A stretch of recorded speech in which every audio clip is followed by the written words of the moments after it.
lot of breaking news today, and I have a lot of clips of the president with Prime Minister Shiba of Japan. Notice Benjamin Netanyahu was first, and then the Prime Minister of Japan is second. I think Donald Trump is signaling very, very clearly who our closest and most important allies are. Not that Australia doesn't matter, not that the United Kingdom doesn't matter, but first Israel, then Japan. Messaging. The big breaking news at this hour, which I found in the Telegraph and confirmed at Reuters and the Independent, and now the Institute for the Study of War has also explained it.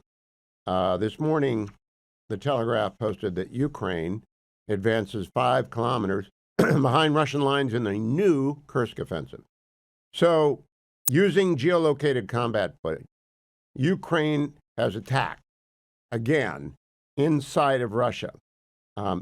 Russian mill bloggers are talking about it. It's been confirmed in a number of places.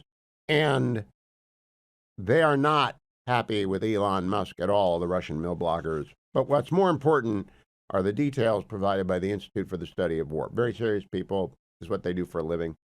Battalion strength attack. Now, I believe a Ukrainian battalion, mechanized battalion, has between 500 and 600 troops and 50 to 100 mechanized vehicles or tanks. So that's 2 different columns advancing in different places, 5 kilometers for the benefit of the Steelers fans, 3.1 miles. Not insignificant, actually very significant, because Russia has ringed the Ukrainian salient with not only their own troops, I think about 70,000 Russian troops, in a defensive posture, but the North Koreans are there, in excess of 10,000 North Koreans as well, and they're getting chewed up by the Ukrainians. Now, doesn't mean that the war is going to expand, doesn't mean the war is going to be over. Escalate to de-escalate, that is typically associated with Russia. Maybe it's associated with Ukraine and Zelensky. I do know, from talking to a lot of people, the scale of devastation in this war is off the charts. And I'm trying to use a scale. I think most people are familiar with the footage from Gaza, where Hamas obliged Israel to destroy a lot of Gaza in order to get their people back and to push Hamas to the wall and eventually defeat them. That breakdown, that deal's breakdown, appears imminent, as the last time I checked, Hamas had not turned over, as they were obliged to under the ceasefire agreement, the name of the 3 men who were supposed to be released tomorrow in Israel. And that, of course, would mean resumption of the war immediately. So we'll keep our eye on that as the day advances. But you know what Gaza looks like, and you know the rubble of World War II. Well, the Ukrainian devastation is a factor of 10 more. Whole cities destroyed, like Mariupol. I don't even try to pronounce the Russian cities' names because I can't do it. But I'm not sure how many are KIA and how many are wounded severely on the Russian side. I've understood the total casualties, that's both, killed in action and severely wounded, at over 500,000. I know the North Koreans have taken some serious losses. Ukrainians are losing a lot of people as well. And the war's got to stop to save the future of Ukraine. And I think President Zelensky knows that. Probably Russian dictator Putin knows that as well. But he's not winning, and Ukraine's not losing. It's World War I style carnage and death. And when President Trump talks about it, I think that's his message there, is we need to have a ceasefire. And he's got great people working on this, and they're coordinated, and they know what they're doing. I don't know what's going to, no one does, but I do know that this offensive is not being covered because most of legacy media is running around trying to make the social media posts of one of Elon Musk's Doge team the lead story. And there are a bunch of other tiny Democrats. By tiny Democrats, I mean backbenchers you've never heard of, trying to break into the Department of Education and trying to get some news story, because they just have no idea what to do. It's been a blitz. Donald Trump calls for the blitz. I used to like to play the magnetic football and always would try and blitz everybody, because that's how the magnetic football worked every time. And then along came virtual video game. And some people call blitz packages on. Well, Donald Trump believes in the blitz. We call it a blitz. The corners are coming on every play, or the middle linebacker it could be all-out blitz every single play, and he's getting some penalties called on him. Now that's the second story. And by the way, I'm going to be doing my normal weekend review with Ben Domenech, and this week instead of Matt Continetti, we've got Charles C.W. Cook to do a weekend review. And of course, Garrity the Indispensable comes along. All that will be packaged as well if you miss any of it on the big weekend pod tomorrow at Highly Concentrated Hugh. And I got to go over all the news of just this week, right? Just this week. We have this Ukraine news, we have the gender executive order, we have the Doge Musk efforts, and we have the tariffs, which seem like they happened a year ago. And then what's that all about, Alfie? Can we come back with that, by the way? When Charles C.W. Cook comes on, what's it all about, Alfie? I doubt he'll recognize it, but that's the music I want to use. Here is what Donald Trump said in the Oval Office today about USAID, cut number 2. Elon is doing a great job. He's finding tremendous fraud and corruption and waste. You see it with the USAID, but you're going to see it even more so with other agencies and other parts of government. He's got a staff that's fantastic. He's wanted to be able to do this for a long time, and everybody else knew it was existent, but I think never so much when you look at USAID. That's a fraud. The whole thing is a fraud. Very little being put to good use. Every single line that I look at in terms of events and transactions is either corrupt or ridiculous. And we're going to be doing that throughout government. And I think we're going to be very close to balancing budgets for the first time in many years. I think we're going to be very close to, in addition to monies coming in from tariffs, et cetera, et cetera. But no, he's doing a very good job. I'm very happy with it. I have been, by the way, watching very closely The Hill to see if news of a budget reconciliation agreement among House Republicans that can pass the House has been reached. No word on that yet. President Trump came back around to USAID, cut number 5. What we're doing, if you look at what has just taken place with respect to some of the investments that have been made on another agency that people have been talking about for years, but nobody did anything about it. It's absolutely obscene, dangerous, bad, very costly. I mean, virtually every investment made is a con job. There's nothing of value to anybody unless there's a kickback scheme going on, which is possible. And we're going to be doing more and more of that. We're going to be looking at Department of Education. We're going to be looking at even our military. We're going to be looking at tremendous amounts of money, Peter, being spent on things that bear no relationship to anything and have no value. We're talking about trillions of dollars. It will be, in the end, trillions of dollars being absolutely wasted and perhaps illegally. I would say certainly in many cases illegally, but perhaps illegally overall. And I'm very proud of the job that this group of young people, generally young people, but very smart people, they're doing. They're doing it at my insistence. It would be a lot easier not to do it. Can I break in here? The objection that the Doge team is too young is really stupid.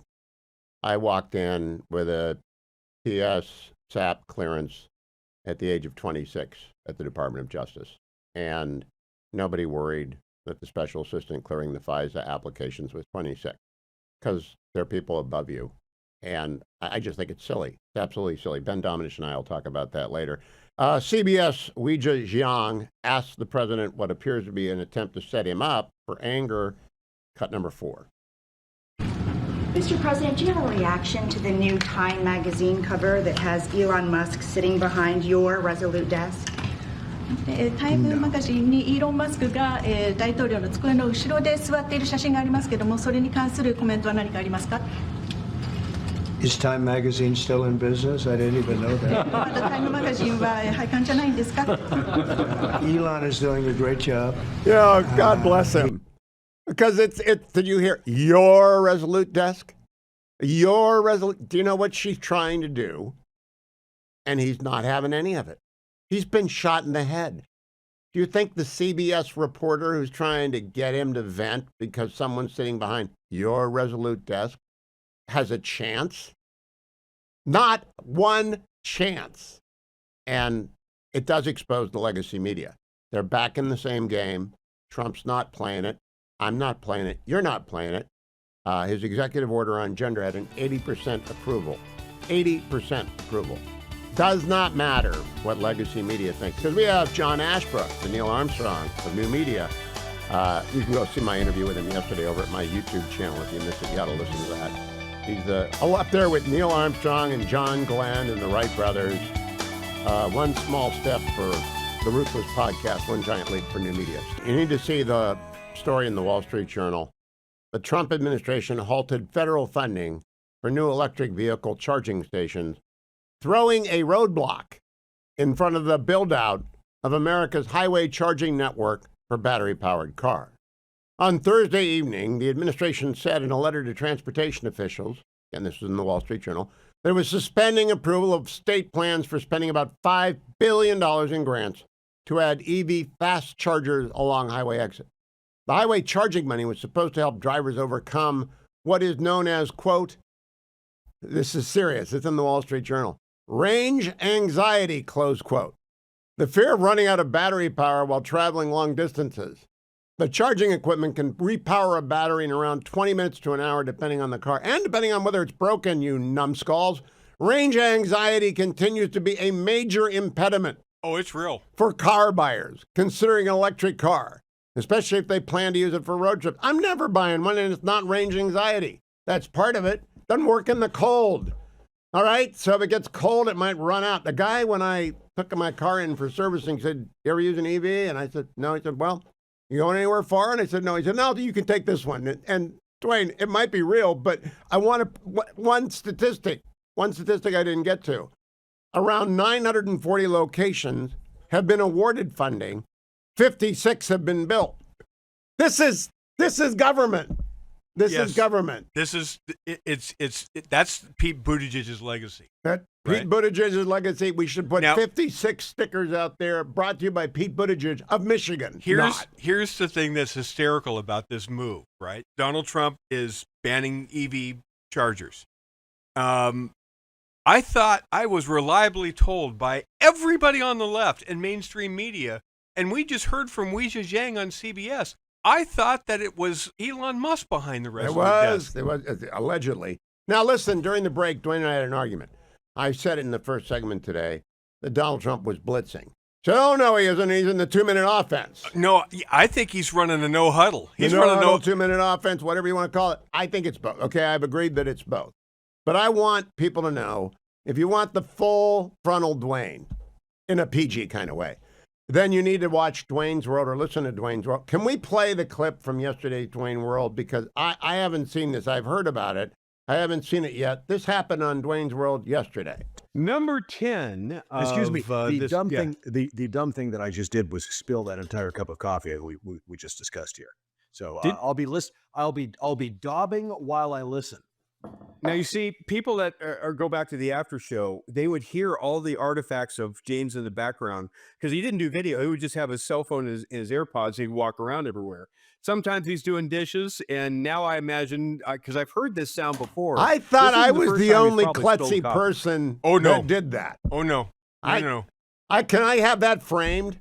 Can it run on a complete loop in the back? James just wiping up stuff? He had just boasted about his Frosted Flakes cup. I just want to know. Yeah. I have a screen back here. I have a screen in every studio, and I would like that to be on kind of the loop. Lilac spilling coffee on his computer. That's it. I want people to know it's not just me. All right, I got to get back to Donald Trump.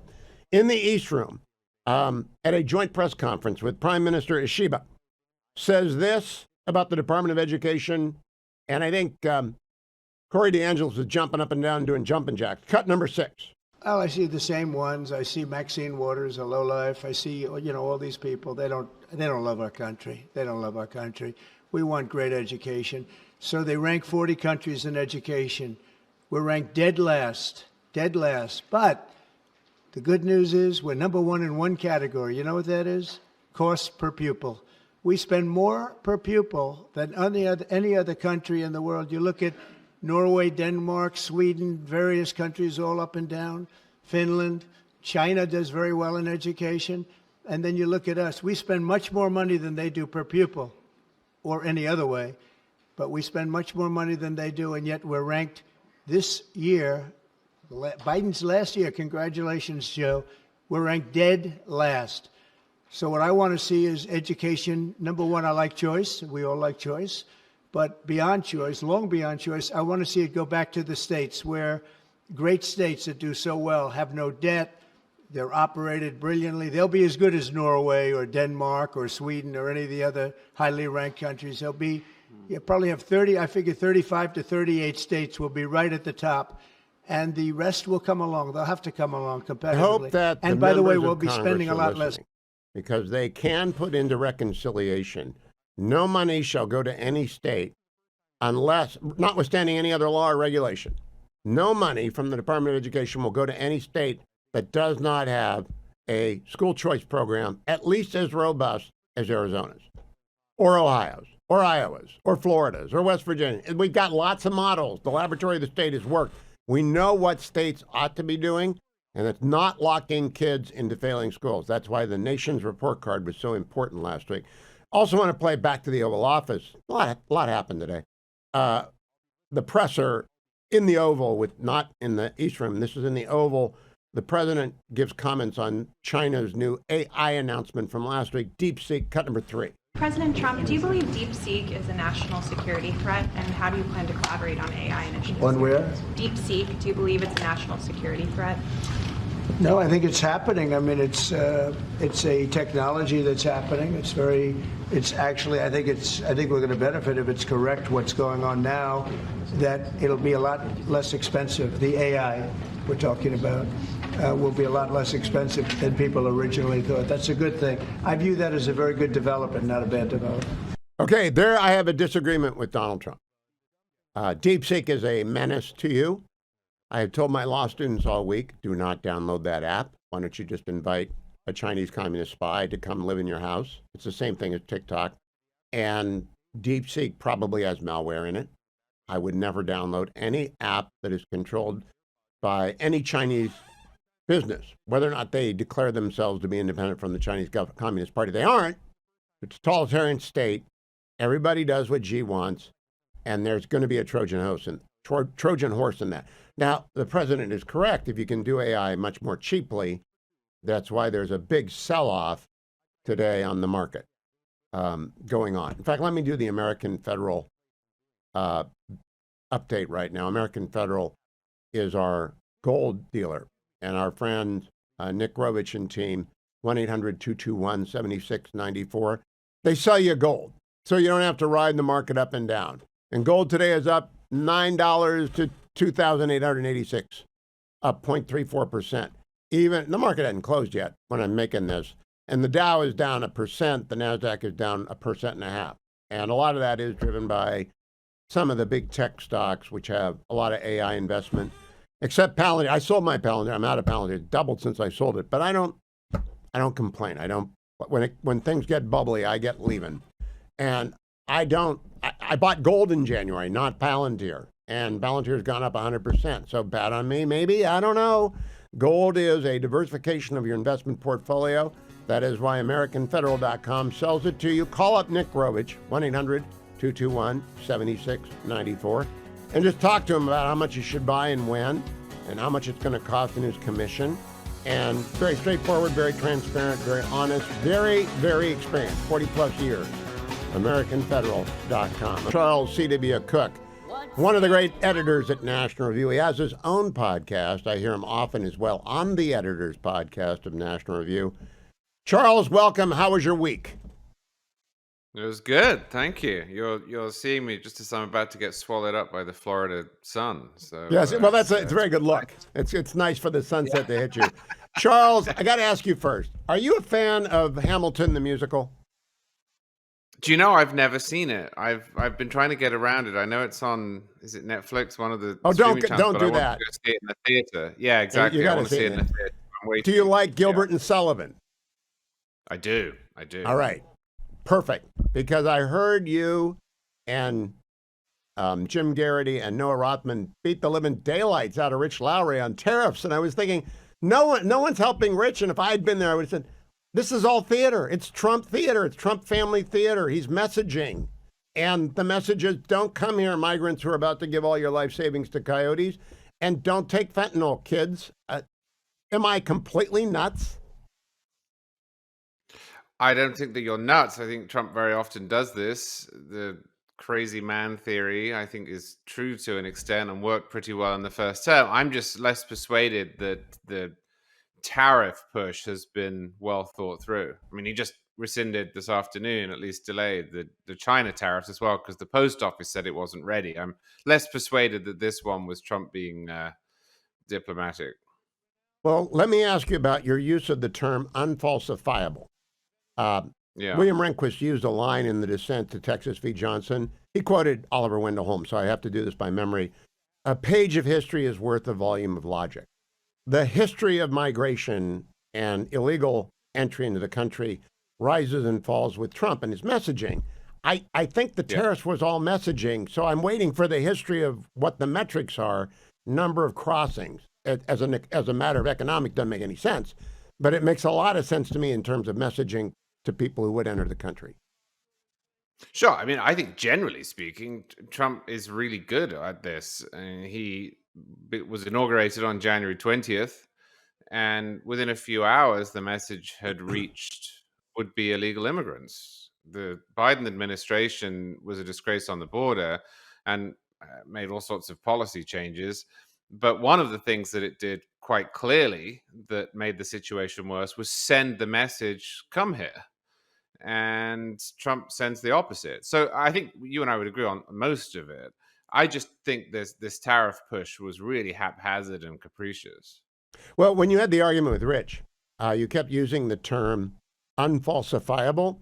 And I've been teaching con law forever, and you can't prove a negative. I know that, but there will be metrics about which we can agree at the end of the first year. The first month doesn't much matter to me. It dropped 90% since Trump took office, but that doesn't mean anything. It's not long enough. Will it be unfalsifiable in a year that his messaging worked or didn't work? No, I think that clearly you'll be able to tell whether Trump on the border has been a big improvement, whether the border is more secure, whether there are fewer people coming in. I have no issue connecting Trump's rhetoric and actions and policies to what I think will very obviously be an improvement on the southern border. My point was just that because he didn't lay out the desires, the aims, the ends, the goals with this tariff push, and it wasn't just Mexico, it was also with Canada and with China, all three have been delayed. It's quite easy just then to say, well, yeah, whatever happened in the interim is what I intended to do. But I'm not trying to suggest that there will be no improvement on the border. I think I've said very consistently for years that this is an executive issue. It's not that we don't have the laws, it's that the Biden administration didn't want to enforce them. Trump does. See, I agree with you. I don't think you can ever prove to me that tariffs make economic sense. But Dr. Larry Arnn told me yesterday, president of Hillsdale College, he had this argument with Milton Friedman once. Milton Friedman hates tariffs.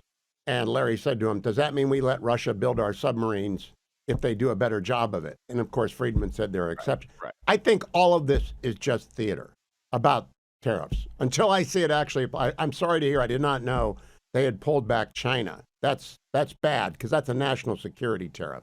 Did you approve of the 10% on China? Yeah, I think that as a general rule, the idea you just laid out is the perfect way of looking at it, which is that there are just some industries that you have to protect, whether it's economically efficient in some abstract sense or not. Obviously, when it comes to defense, I think there is an argument to do it with what was termed PPP during COVID. Anything that you could be really left out in the dirt. Vulnerable. So, yeah. Charles C.W. Cook, one of the editors at National Review, he has his own podcast, Charles C.W. Cook, and he contributes to the editors quite frequently. Charles, I want to get through in the time we have 4 more issues. In reverse order of their coming to my attention. I just read the Wall Street Journal story that President Trump's administration has paused $5 billion in electric vehicle charging station construction. What say you about that? Oh, I think it's terrific. I think what you have seen the federal government do under Joe Biden is attempt to create an industry that would otherwise not have existed at least on the scale that they wanted it, that does not enjoy great support from the public, and to do so out of hysteria over climate change. The charging stations are one small piece of this push. They said, oh, it's not a mandate. We're not trying to stop you buying a gasoline car, but it's just not true. What they wanted to do was put so much infrastructure in place, put so many subsidies in place, change people's behavior so that the economics of car manufacturing was such that gasoline cars no longer made sense. So this is good. This is good both because the federal government shouldn't be doing what it was doing, but also because it's really, really unpopular in the country. About 7% of Americans have electric cars. This is great. Do you have an electric car? No, I do not. Would you ever? I will never buy one simply because I don't know how to work them. Number one, they're more complicated than I am used to doing. Number two, there are concerns about reliability on my part. They call it range anxiety in the Wall Street Journal, which I think is a pseudo-scientific term. But would you ever buy one if they could prove something to you? I like cars. I like gasoline cars. So I'm the wrong guy to ask about this. But the range anxiety thing is partly because the battery technology doesn't actually work properly yet. So we're way ahead of ourselves. I should say I do have a golf cart. I did build a golf cart here in Florida, but that's very different. What, are you living in the villages? No, no, I live on the beach though, but it's useful on the beach. I'm kind of surprised by that. I love golf carts, but do you golf? I don't golf, but I do take little local trips around on the golf cart because there's a bar down at the beach. You probably heard me talk about it on the editors. Yes. Yeah, exactly. And I take the kids to baseball practice on the golf cart. These are just local trips, but I don't want a car that's like that. No, and then you plug it in your garage at night. That's what golf carts are, but you would never take them on a highway or a street that's got real cars on it. Charles, since you have children, have you seen the new motorized bicycles that do between 25 and 40 miles per hour? Yes.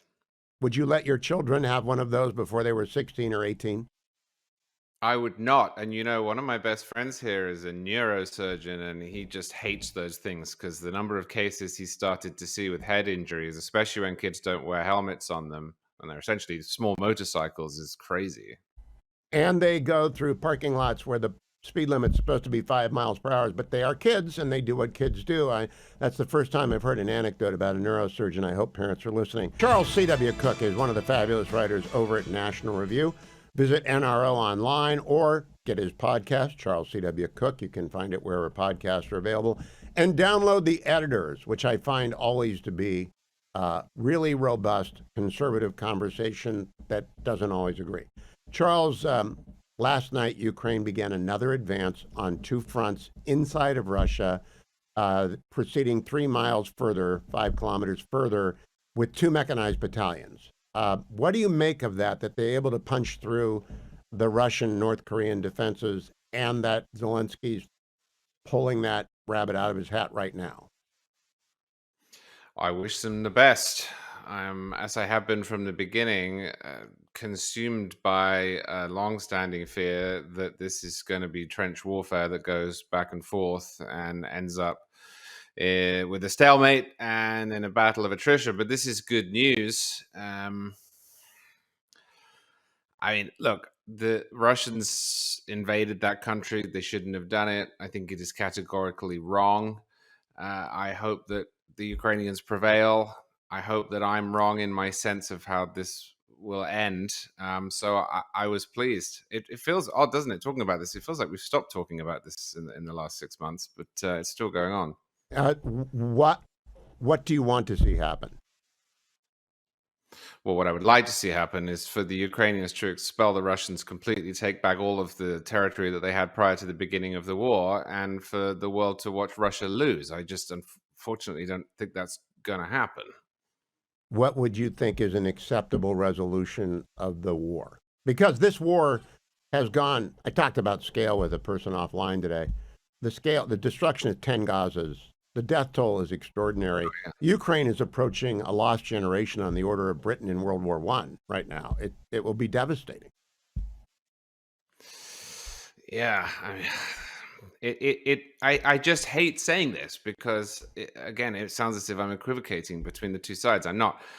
Uh, I think that to avoid probably more than a lost generation, Ukraine is going to probably have to give up some of its territory. But I think there is a certain point beyond which it's just not going to do that, and B, the public aren't going to stand for it. So I think that's what we're headed towards. But I would like to see them completely repudiate the Russians and kick them out from every last square inch.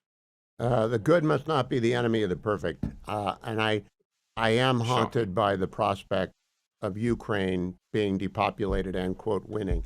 Are you a fan of Evelyn Waugh? Sorry, of who? Of Evelyn Waugh, the novelist? Oh, Evelyn Waugh. Yes, absolutely. Well, okay. So I happen to be reading Brideshead Revisited right now, or listening to it. Jeremy Irons should just read everything. And that book begins with the captain reminiscing about how Oxford was after the war. There isn't an Oxford in Ukraine, but there are a lot of villages that aren't there anymore. What do you think is the long-term effect, even if it stops tomorrow? By the way, that's my favorite book of all time. And, there's a great... Yeah, the audiobook you're referring to is wonderfully read. There's also a fantastic British dramatization from 1981 in which Jeremy Irons plays Charles Ryder.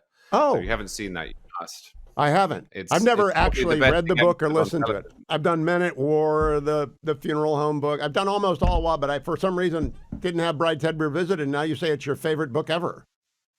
That's right. My favorite book of all time. It's just absolutely beautifully written. But sorry, the question is what would a Ukraine look like with a lost generation? There is no Oxford to depopulate and repopulate and people to grumble about, but there is a country of significance that is being mortally wounded every day. Yeah, and of course, unlike Britain, which reached the peak of its imperial power in the 1920s, just after World War I. It was really the Second World War that led to British decline. Ukraine was not in a hegemonic position to start with. So, I mean, this is the big problem, right? Is that you've got a Russian power that invaded Ukraine and that will win in some sense whatever happens. Even if Russia is kicked out to the last square inch, which isn't going to happen, then they have massively weakened their neighbor, and they see this as a zero-sum game. So, I mean, I just think it's going to be very bad for the region. And I don't think Russia is going to go over and invade Poland, don't get me wrong, but the buffer zone between Russia and Poland and Eastern Europe is now weakened. And this is why it's a disaster. And it's why I think some people on the right have been myopic in their attitude towards this. Well, I think Senator Cotton pretty much articulates my position, which is send them weapons and give them intel and do everything, but don't give up the fight until there's at least a decent ceasefire. Charles, have you thought, I know you're a student of Russia, have you thought about what happens after Putin in that country? It's it's difficult, right? Because the Russians have always seemed to collapse into dictatorship or misery. I mean, it's a wonderful country in many ways. I just don't know if they have enough institutional history to move into the sort of mode that we would like. Without going on too long, I mean, by the time that the American Revolution happened, there were hundreds of years of institutions, both in Britain and the United States, or what it was then, the colonies, that they could ground themselves in.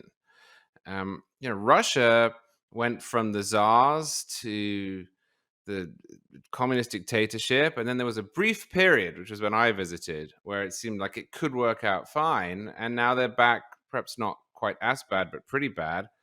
And I just worry that they don't have enough habits to get out of that. So I hope they can go back to a Yeltsin-style experiment and make it work this time, but I would not say I was optimistic, Hugh. Neither am I. And Charles is right. The United States gets underway in 1603 or 7. I can't remember when Jamestown starts. And it's not until 1775 when the first shot is fired. Before I move to the gender executive order, since you are a very informed layman about the Constitution, and I'd like to hear you, because I've been teaching it for 27 years, so I'm burdened by the common law tradition where the Supreme Court interprets itself, which is not the way it ought to be done. Do you think the courts will get out of Trump's way? Because he's been stopped 4 times by district courts on 4 different things already. What do you think is going to happen there? Wow, this is reminiscent of the first term, of course, in which you had injunctions from famously a judge in Hawaii putting a halt to, I think, presumptively constitutional behavior. And it's a difficult one because there are some questions that really do require national injunctions. If you're going to enjoin the law, you can't have various different interpretations in different places. But I am beginning to get flashbacks to last time, where the judiciary was overwilling to micromanage the administration based on what were not at all obvious likelihood of success. I mean, a good example of it is this offer that Elon Musk spearheaded with the buyout for federal employees, which got, I think, moved from Friday to Monday. I've been told over and over again that this audit that they're doing of USAID is illegal. I expect some judge will probably agree with that soon. No, I don't think that the courts are going to get out of their way. I do think that on a lot of questions, probably not the birthright citizenship one we talked about last time, but on a lot of questions, Trump is going to prevail. It will just take a while to work through the court system. And of course, that does slow you down. Yeah, he built the trampoline in the first term. I think I've told you that before, when he put 3 justices on the Supreme Court. Now he's jumping on it. And how high he can go depends on what those 3 justices think of the original public meaning of the document and, of course, of the 14th Amendment. We will find out. One more question, Charles. The president had the signing ceremony for the gender executive order surrounded by girls and women in sports. Some people saw the greatest photo op ever. Other people asked, where are all the black children? What did you see and what do you think of what happened in the Oval Thursday? Well, I'm not a bean counter. I don't like the division of Americans by race. And usually I don't like it in sex either. But this was, of course, appropriate given the topic. So what I saw was a common sense move that is supported by 80% of Americans, 67% of Democrats, the most recent poll showed. Whoa. And I saw the reversal of an abuse of the power that had been delegated to the executive by Congress. Now, this is not a topic that has slowly percolated and that over time the American public was won over on. There is no such thing as a groundswell in favor of men competing in women's sports. I don't usually hang out with people who work in politics as we do. And one of the things that has been most interesting to me in the last couple of years is the reaction from people who find out about men competing in women's sports for the first time. And then because they know that I write about politics, ask me about it. And it's just not like most issues, taxes or foreign policy or domestic issues. It is a horror and a surprise and a shock to them that this is happening at all. So I think this was probably the most popular thing Donald Trump is ever going to do. And I hope Congress moves. You're right. Yeah, I hope Congress moves to codify it, though, because the thing is, what we have learned about the Democratic Party in its modern incarnation is that it will advance these sorts of policies without public support. I hope so they I hear think you. this will be more hard to reverse than some others because of the sheer popularity of it. But I want Congress to codify this so that this is not on the table anymore. That is well said. Charles C.W. Cook, thank you. The sun is in your eyes. Go find some shades for next week or the next time, Charles. Thank you so much for your time today. Ben Domenech, editor-at-large for The Spectator, is in the house, Fox News contributor extraordinaire. Ben, I'm feeling a little fragile, so I want you to go easy on me. I just spent a half hour talking to Charles C.W. Cook, so I'm feeling really stupid right now. So I'm going to let you lead. Well, yeah, just don't. Let me warn you on something. So I have to talk to Brits all day long because I write for the Specky, and one thing you have to be guarded against. It's not even fair. Thinking that their accents make them more brilliant than they are. Oh, but he is. They certainly sound so brilliant. No, Charles is. I dropped the fact that I'm listening to Jeremy Irons do Brideshead Revisited, which I've never read or listened to, and I got told all about Jeremy Irons and Brideshead Revisited. It's just I don't know anything that he doesn't already know. I've had that problem before. No. See, Jeremy Irons, just do this sometime. Listen to Jude Law, and then remind yourself who Jude Law is, like as a person, okay? Because he sounds so much smarter than he actually is as a person. All right, good point. But anyway, Charles got the real good. Okay, I want to start with the breaking news. J.D. Vance dropped a quote earlier today. The vice president put on, I believe, X. Racist trolls on the internet, while offensive, don't threaten my kids. You know what does? A culture that denies grace to people who make mistakes. A culture that encourages congressmen to act like whiny children, close quote. Late breaking as well. Elon Musk is bringing back the Doge kid. And I heard your riff on youth. And I was 26 when I got top secret SCI, SAP access. I was going to ask you that. I thought it was probably in the same neighborhood. Yeah, I walked into DOJ and they said, "Here are the secrets of the United States." It was crazy. It's absolutely ridiculous when you start getting ageist about this thing. Now, you can make other arguments against them. There are plenty of other arguments you can make about this, but the idea that somehow age is the real problem here is absurd. There are so many people who are 24, 25, 26 who are invested with enormous authority, power, and awareness of all manner of information about the people of the United States, and that's been true for a very long time. And the fact that this would be the thing that would be deployed at the same moment when we have such a decrepit leadership in Washington. I mean, again, you wish no ill to these people, but there are a lot of them who should have retired a very long time ago, including Joe Biden, by the way. Leslie's a friend of mine. You were debating this with Leslie Marshall, I think. Yeah. And I've known Leslie for probably 30 years. And I'll bet you she works the remote control about as well as I do. So I am never going to say that the young kids can't come in and check the systems. They're using Cobalt at Treasury. Scott Besson said that yesterday. Yeah. Cobalt. No, it's absolutely absurd how far backwards we are in terms of everything that, people. Here's the way that I'll relate it to people. Maybe not everybody has had to deal with the federal government, but you have had to deal at some point, I'm sure your listeners, with navigating the American healthcare system. And that's when you discover that there are still things called fax machines. Yes. That's the point where you discover, no, you can't email that. And no, you need to be able to fill out this form in triplicate, and definitely bring paper copies of it, because you can't be confident that that's going to go through any kind of other system that has existed in the last 25 years. And so that's the kind of thing that happens in spades in the federal government. And there's so many systems that fall into that category. And that's something that I think Elon is very much aware of. And the people around him certainly are. So look, bringing in a little bit of youth, by which we really mean bringing in even a small degree of modernization to so many of these decrepit institutions, is a very good thing and long overdue. I have not stayed current with this particular young man and I don't have no idea what he posted. Do you have an update on? Would you rehire him like Musk is going to do?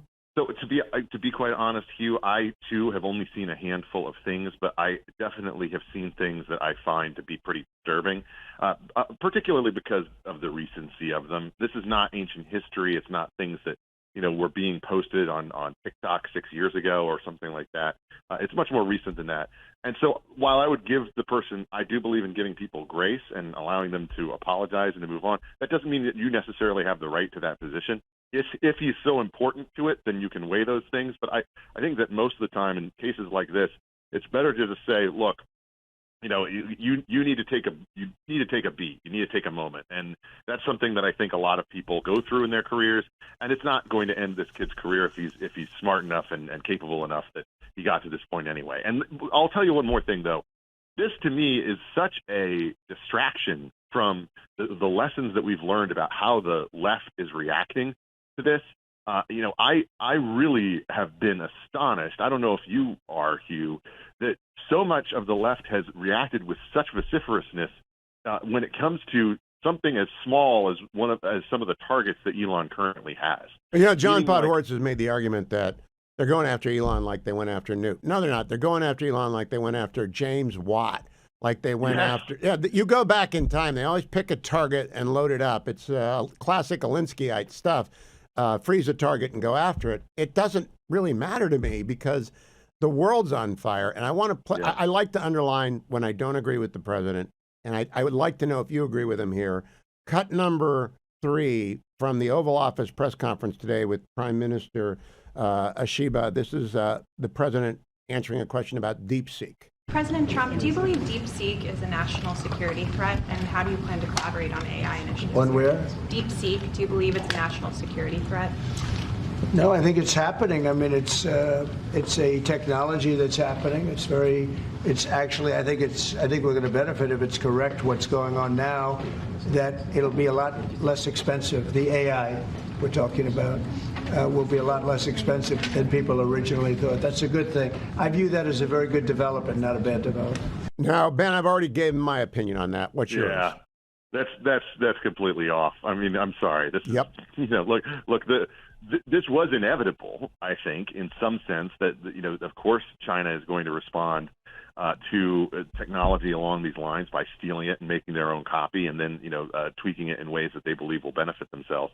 Look, I feel like this is something where, the president is probably saying this in guarded terms because he wants to be able to have it as either a carrot or a stick, but I would not go down this road. I had the opportunity this week, by the way, to sit down with Frank McCourt, who's obviously leading the effort to try to purchase TikTok in a way that would, from his perspective, lead to it being truly on a different platform, basically allowing people to have much more control over their own data and not having it be even something that has any connection to ByteDance or to the CCP. I don't know if he's going to be successful in that, but the news came out yesterday that J.D. Vance is going to be sherping that effort. I certainly hope that this is not a situation where, similarly to DeepSeek, where the popularity of a product outpaces the president's awareness of the national security risk that it poses to the American people, not just now, but in the future. I don't know that we've proven yet that DeepSeek is another spyware. But I've told all my law students they're just asking spies to come live in their house if they have TikTok, and the same thing goes for DeepSeek. Maybe it isn't, but I assume everything that comes out of China's got malware. You can't. You have to prove otherwise. This is the situation where the default has to be an assumption that you are inviting them into your house, and that's something that I think, unfortunately, for a lot of younger people or people who have the naivete of sort of thinking, well, I don't have anything to risk. They're less mindful of that, but the truth is that they do have enormous things to risk, and it's not just their privacy, it's not just their data. It's the ability to influence them in key moments and on key questions in ways that the Chinese Communist Party thinks is in their interests, and that's going to be something that is almost always at odds with the American interests. And I struggle to think of an institution of a moment or an instance where it would not be the case. We referenced earlier my first job in the government and the number of spies that were in the United States and the counterintelligence activity in 1985 staggered me. And I haven't had a clearance since 1989, so I don't know anything. But I know that if they can track keystrokes, that gets the attention of young people. If they really do and can use AI to analyze what your keystrokes tell about you, not to mention financial vulnerability, it's crazy to download DeepSeek. Well, it's particularly crazy when it comes to when it comes to families, because from my perspective, the thing that people do become aware of it, they may not be aware of it for themselves, but for their kids. They look at these situations, and I think they have a greater understanding of there are people who want to influence my child in ways that are negative, whether that's inclining them toward eating disorders or leading them toward depression, leading them toward the kind of mood-altering drugs and steps that we have seen people take in recent years to such a greater degree. These are all things that these platforms have the power to do anyway here in America, but when it comes to the TikTok side of things, they do it deliberately, intentionally, and they try to lean into it because they want to undermine us as a nation. That's not just some fanciful attitude. That's something that you could track. Jonathan Haidt has tracked it. The researchers at numerous different academic institutions have tracked it. It's true. He has his own podcast, by the way, and you see him often on Fox News. Ben, the news broke this morning that the Ukrainians have mounted an offensive against the Russians inside of Russia, 2 different columns advancing 3 miles, mechanized battalions, two of them breaking through the Russian defenses that have been thrown up around them. What does that tell you about the prospect for a ceasefire?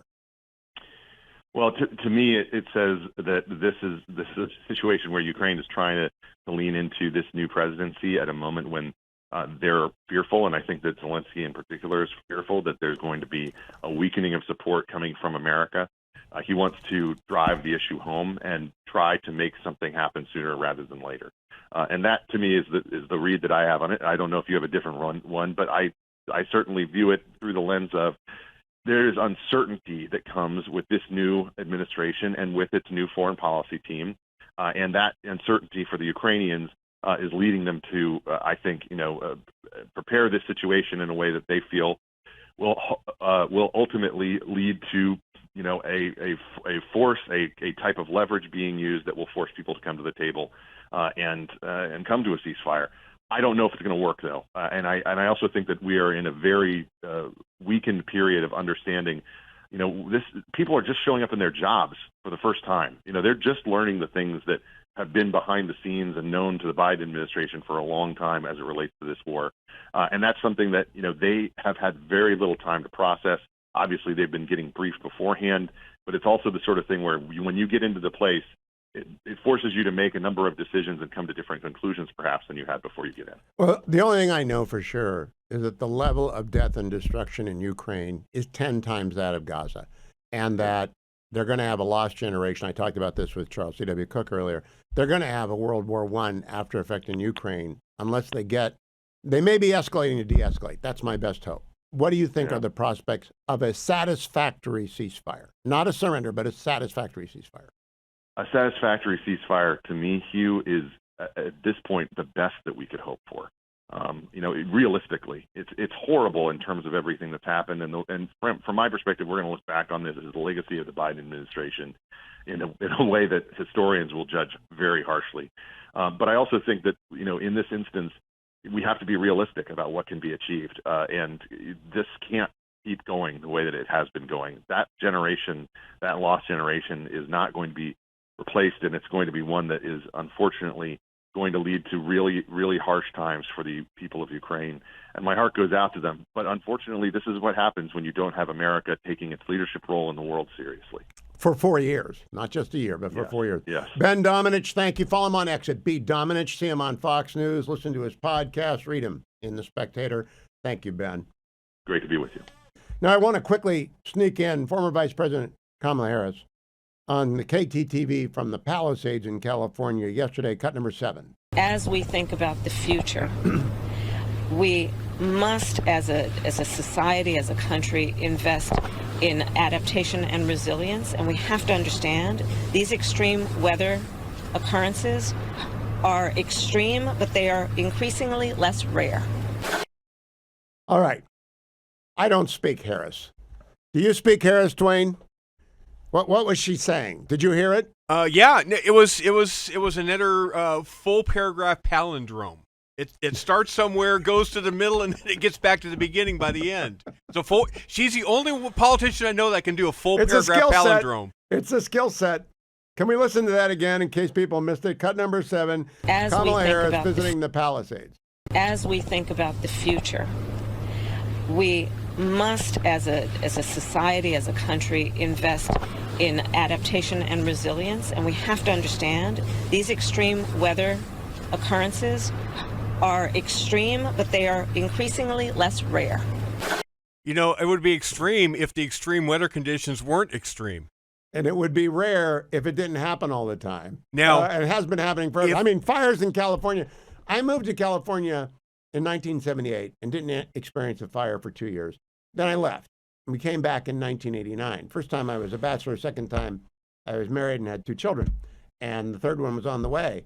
And we had to pack up the house twice. Now that's 1989 and 1991, Laguna Canyon fire and the Orange County fires. There was one season, one year when we were on in the afternoon, so this would have been like 9-10 years ago, where you could not drive from the border of Mexico north on I-5 or east. You could go 2 hours driving north and 2 hours driving east and smell smoke the entire way. And that just goes to the rarity assertion.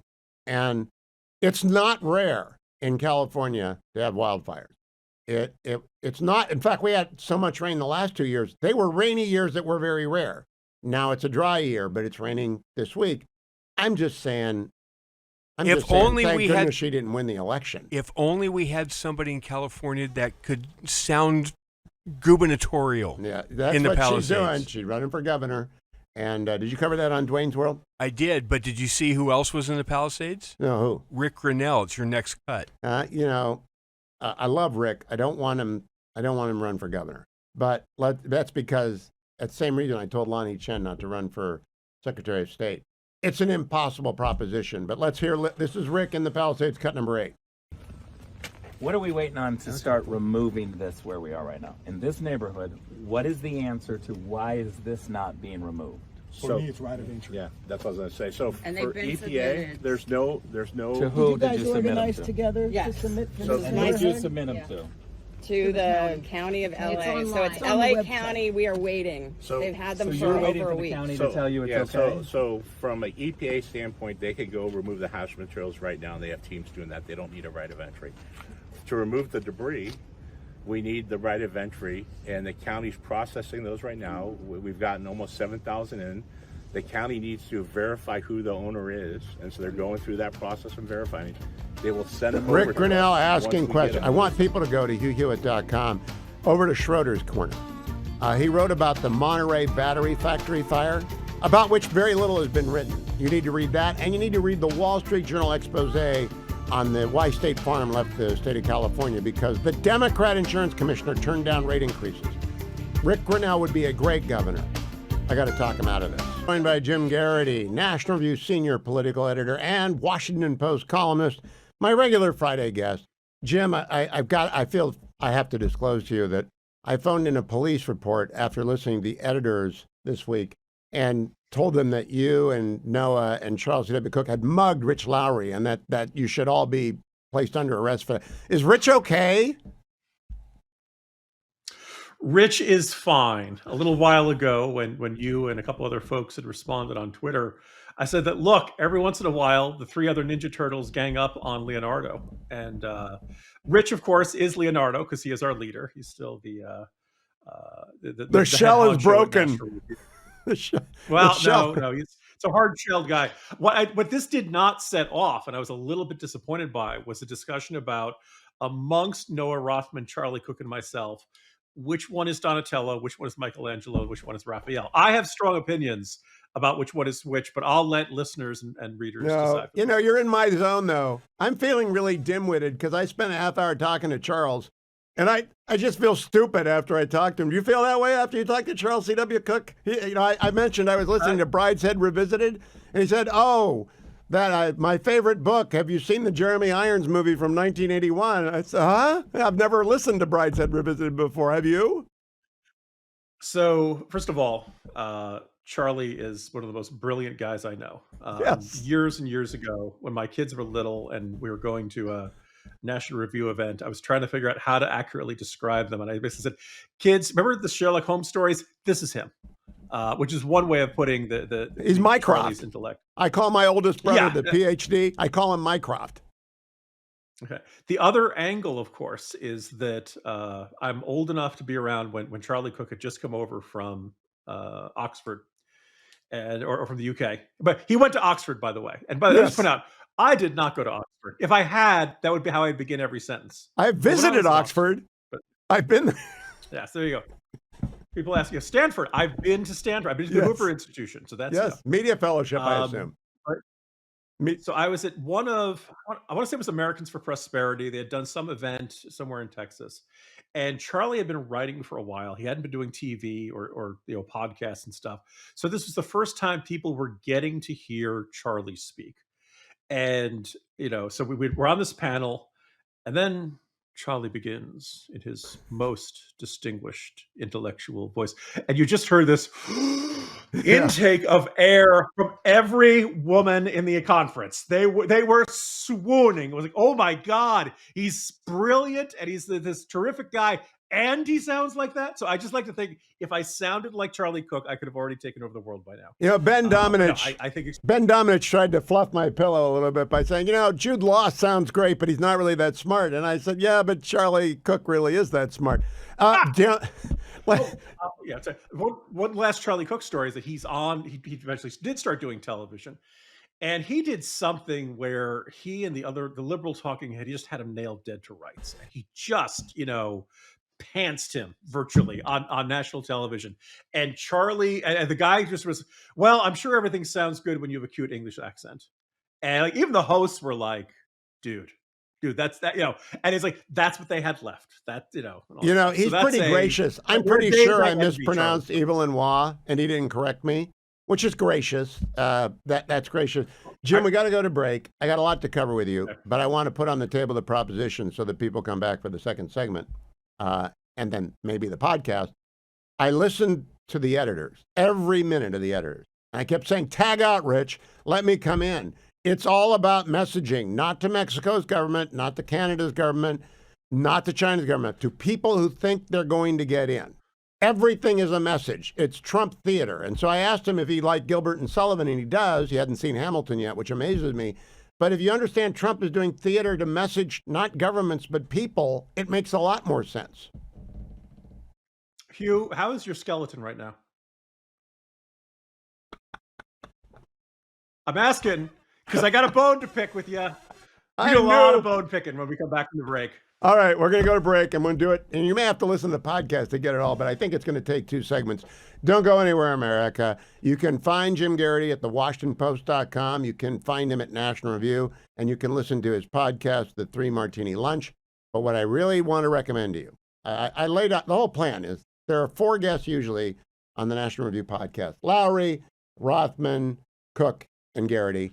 There are 4 on the Ruthless podcast. There are 4 on the Commentary podcast. If I can get those 12 people, if I can trick them into coming back, weekly or monthly, I have a radio show and a television show that's better than anybody's because I got the smartest people who actually follow this stuff very, very closely, except they don't understand Trump messaging, which I'm going to educate Jim Garrity on. Pick that bone away, Jim. All right. So I'll begin by being nice and not alienating the Hugh Hewitt show audience by pointing out the areas where I can see the case for the Chinese tariffs. I definitely think we have to economically decouple from there. I don't want anything that we are going to need in a conflict for us to be dependent upon China for the sourcing for that. So you could talk me into the 15% tariffs. In fact, maybe even the higher ones. I recall that Trump was talking about 60% tariffs on the campaign trail, and then he brought it down to 15%. On the Mexico, I can see the usefulness of it as a saber that you rattle. I think in the end, though, the amount of trade between the U.S. and Mexico makes this an unwise choice. And Canada, the biggest problem I have with the argument is with these tariffs is that it treats Canada, Mexico, and China indistinguishably. We're basically having the same attitudes towards all 3 of them. And I think even if you find Justin Trudeau insufferable, even if you find the Canadian, you don't treat your allies the same way you treat your geopolitical rivals, which is what, like China, and you don't do that. Mexico is kind of a grayer area. There are days they are cooperative with us. There are days that are very frustrating with us. I'm glad they're sending 10,000 troops. I think they've sent more troops in the past. I don't know if this is necessarily going to do it. I'd really like to know more about what those troops are going to do. But, Trump gets a special new fentanyl czar from Canada and acts like he's won the Super Bowl and decides that, it's off for a week, which if it doesn't come back and this was all just a negotiating tactic, all right, fine, I can live with this. But my thinking is, you listen to the way Trump talks about tariffs, he thinks that they are a Swiss Army knife, that they can do everything. They are a floor wax and a dessert topping, and that they're useful in all kinds of situations. And he's going to take it out of his pocket every time he gets. And eventually, that has serious repercussions for your relationships with other countries, including allies you'd like to stay on good terms with. So here's my proposition. I heard it all, and you said those same things to Rich. Rich did not respond, though. He's not talking to the government. He's talking to the would-be migrants, and he's talking to the fentanyl dealers. And he's also talking to a certain amount to the kids who take fentanyl, and that's a real big number who die every year. So he's messaging using the bully pulpit in a way that we will have metrics to measure, not the first month. Doesn't matter to me what happens in the first month. It's down 90%. But the only way to message is to use that podium every day. You can't get in. Your governments aren't going to. Your governments are sending troops. Don't try to come through Canada. China, knock it off on the fentanyl.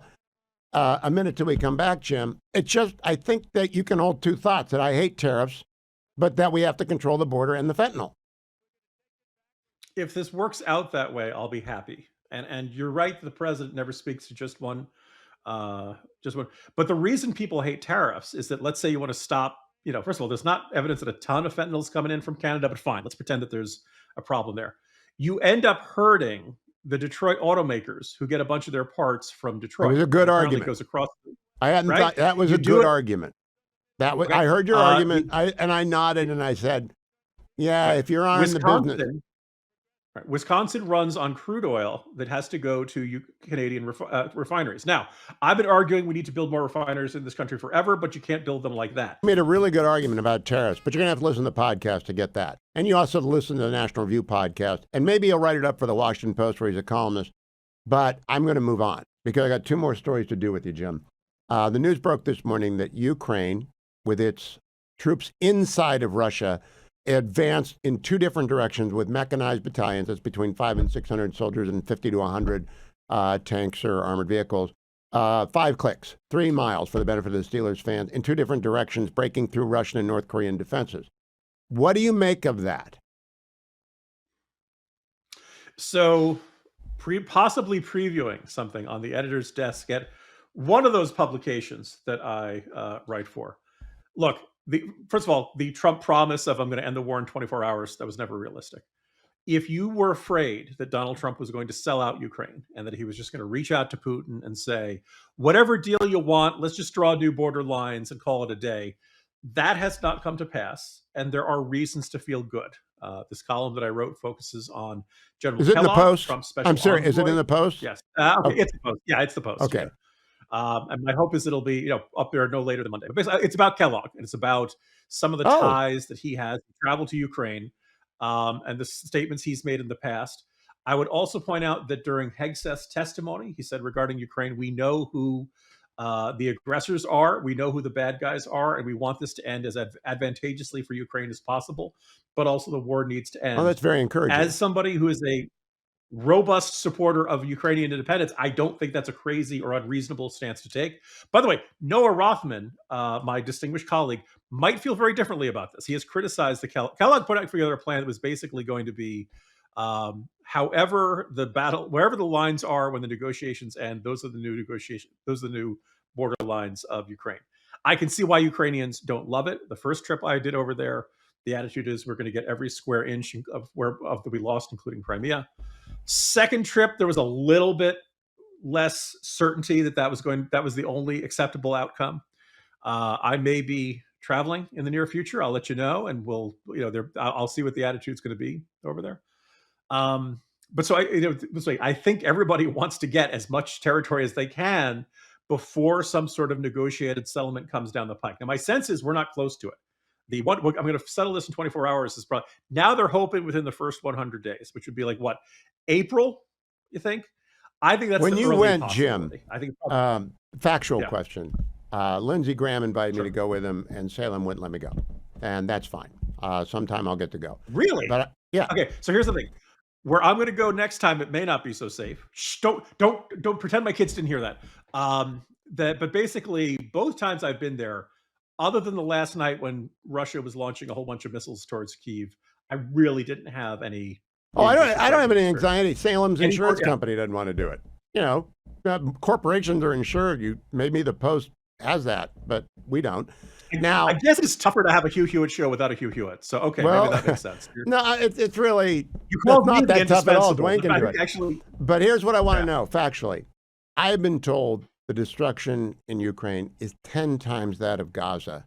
And the casualty rate, both KIA and wounded in a serious way, for just the Ukraine side, is 10 times what's happened in Gaza. And I can't really imagine that. And that is World War I again. Is that what you saw?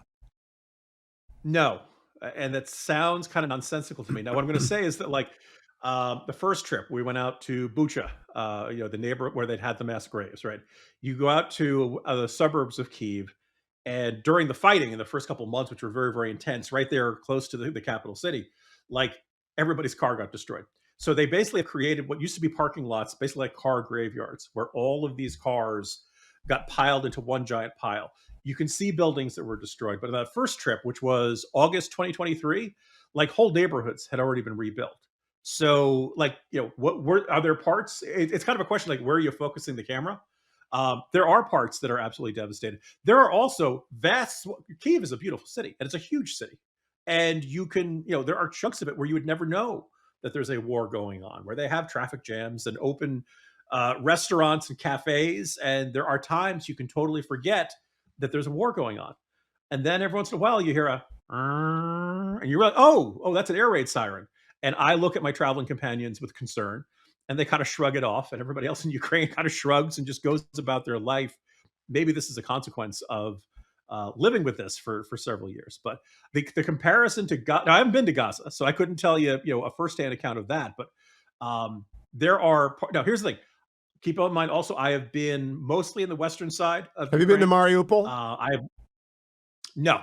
It's I have been told Odessa, that's leveled. I'm told that there are 500,000 right, people. It's gone.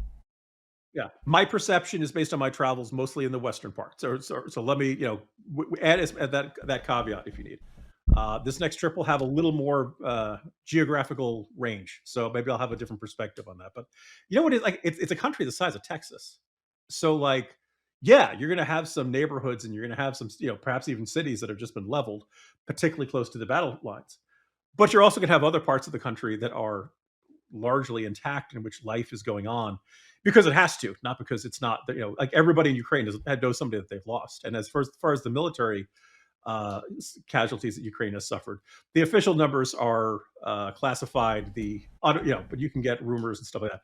Look, it's been heavy. When I was in Kobyl in 2023, this is a small city about the size of Oshkosh, Wisconsin, pretty close to the Belarus border. They had lost 47 young men. And so just take Oshkosh and imagine 47 men had been fought, had lost in a war. Project that over the rest of the country. You get a sense of just the scale of this.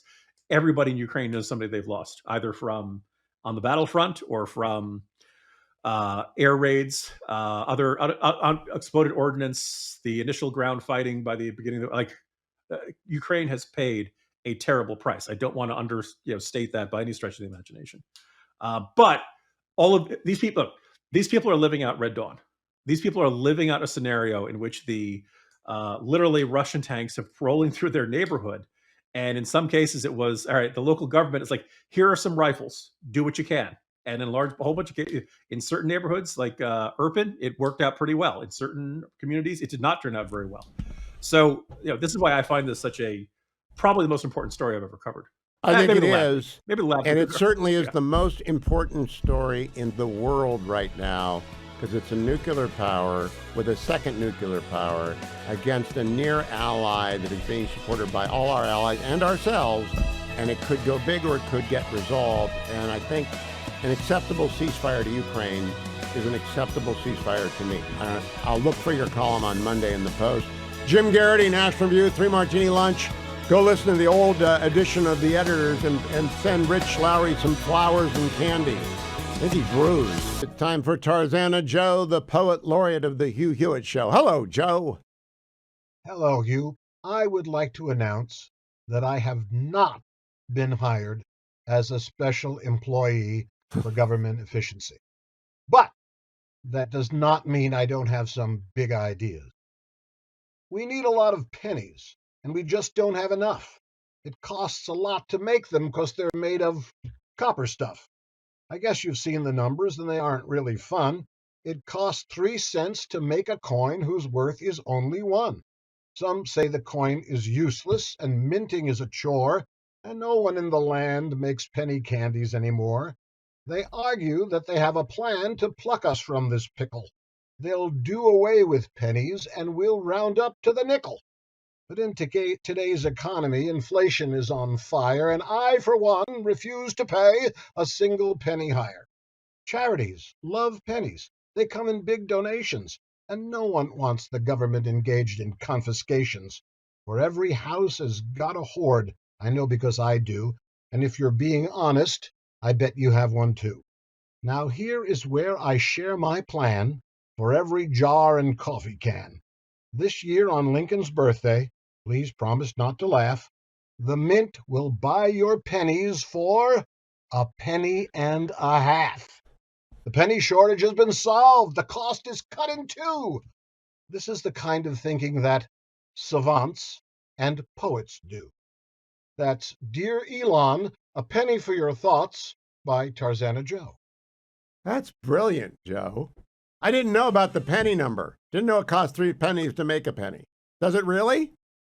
Yes, it does. You know, my lovely wife, the fetching Mrs. Hewitt, does not have a penny jar. We're not allowed to have a penny jar in the Hewitt household. She's against penny jars. I know. I've always had a penny jar, and eventually some small child will show up and wrap them all up into 50-cent containers, right? And then you take them to the bank. But that's outlawed in our house. It has been for years. But maybe if I let her know that pennies are actually are worth more than a penny, she'll change her mind. Tarzana Joe, will that be posted at tarzanajoe.com? Because I think Mr. Musk may want to read that right away. I think, at least for a year, I've cut a little bit out of the budget, and that's all an individual citizen can do. I want people to know. You can find that poem and every poem that Joe's ever written at tarzanajoe.com. Go and be so smitten. I made that up right there. That's my show. But if you need a poem, send him an email, tarzanajoe@reagan.com. His rates are reasonable. Weddings, anniversaries, retirements, bon voyages, graduations, whatever you want to rhyme, Joe will make it so, and he'll do it for a dime. Not really. I'm stretching there. tarzanajoe@reagan.com. Thank you, Joe. Thank you. Don't go anywhere. Dr. Larry Arnn in the Hillsdale Dialogue is coming right up. That was quite a week. I had Dr. Arnn in to give a little preview yesterday, and we're going to finish out the domestic agenda today, the national security agenda next week.